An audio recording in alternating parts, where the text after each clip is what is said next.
ಇಲ್ಲೇನು ನೋಡ್ತಾ ಇದ್ದೀರಾ, ಇದು ಮರ ಬಿದ್ದೋಗಿರೋದು 4 ವರ್ಷದ್ದು. ಅಂದರೆ ಸುಳಿ ಏನೂ ಆಗಿಲ್ಲ, ಗೆಡ್ಡೆ ಮಾತ್ರ ಈ ಥರ ಹುಳ ಹೊಡೆದು ಬಿದ್ದೋಗೈತೆ. ಇದು ನೋಡಿ, ಈ ಥರ ಇಲ್ಲಿ ತೋರಿಸ್ತಿದ್ದೀನಲ್ಲ, ಈ ಥರ ಹುಳ ಎಲ್ಲನೂ ಕೊರ್ದಾಕೈತೆ. ಸುಳಿ ಮಾತ್ರ ಏನೂ ಆಗಿಲ್ಲ. ಆದರೆ ಇದಕ್ಕೇನು ಪರಿಹಾರ, ಯಾವ ರೀತಿ ಇದು ಮಾಡೋದು, ಕಂಟ್ರೋಲು ನೋಡಿ, ಅಲ್ಲಿ ತೋರಿಸಿ ನೋಡಿ, ಎಲ್ಲ ಆ ಥರ ಹುಳಗಳೈತೆ. ಬುಡ ಇದು ಎಲ್ಲನೂ ಕೊರ್ದು ಹಾಕ್ಬಿಟ್ಟೈತೆ. ಇನ್ನೇನು ಸ್ವಲ್ಪ ದಿವಸ ಹೋಗಿರೋ ಅಂಬಾಳೆ ಹೊಡೆಯೋಂಥ ಮರ ಫುಲ್ಲು ಎಲ್ಲ ಬಿದ್ದು ಎಲ್ಲ ಹಾಳಾಗೈತೆ. ಇದಕ್ಕೇನಾರ ಯಾವ್ದಾರ ಔಷಧಿ ಇದ್ದರೆ ಕಮೆಂಟ್ ಸೆಕ್ಷನಲ್ಲಿ ತಿಳಿಸಿ ನೋಡೋಣ.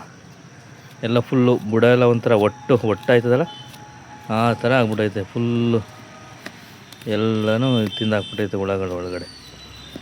ಕಮ್ಮಿ ಅಂದ್ರೆ ಒಂದು 50 ಹುಳಗಳ ಇರಬೇಕಿನ್ನು ಒಳಗಡೆ. ಎಲ್ಲ ಫುಲ್ ಗೊಬ್ಬರ ಆದಂಗೆ ಆಗ್ಬಿಟ್ಟೈತೆ. ತಿಪ್ಪೆ ಗೊಬ್ಬರ ಆಯ್ತದಲ್ಲ, ಹಂಗೆ ಬುಡ ಎಲ್ಲ. ಆಮೇಲೆ ಬಾಕ್ಸ್ನೇ ಎತ್ತಾಕಿ ಅಂತ ಅಂದರು, ಅದು ಯಾವುದೋ ಬಾಕ್ಸು ಬೇರೆ ಹಾಕಿದ್ದು, ಅದಕ್ಕೆ ಹುಳಗಳದಕ್ಕೂ ಬೀಳ್ತೈತೆ. ಆದರೂ ಈ ಥರನೂ ಆಯ್ತೈತೆ. ಸುಮಾರು ಎಲ್ಲ ಕಡೆನೂ ಇದೇ ಥರ ಆಯ್ತೈತೆ.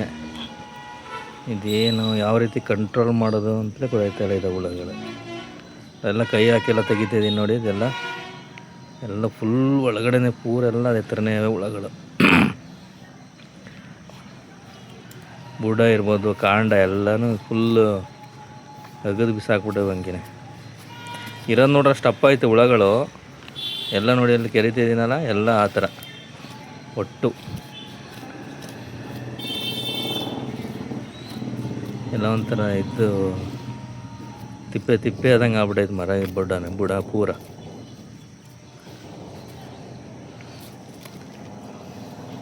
ನೋಡಿ, ಅಲ್ಲಿ ತೋರಿಸ್ತಿದ್ದೀನಲ್ಲ, ಸೇಮ್ ಇದೇ ಥರ.